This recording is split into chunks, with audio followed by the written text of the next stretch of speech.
हम सब के बारे में एक ही खबर आएगी, फौत हो गए। सुनने वाले कहेंगे इन्ना लिल्लाह।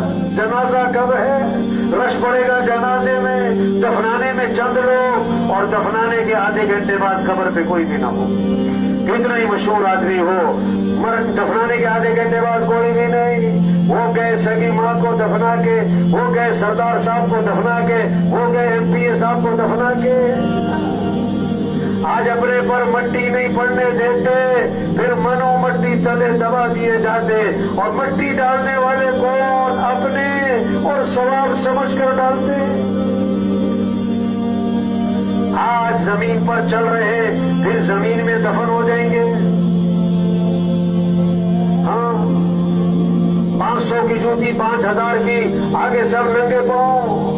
5000 का सूट, 50,000 का कफन, सबका एक है। 2 मरले का मकान, 4 कनाल का बंगला,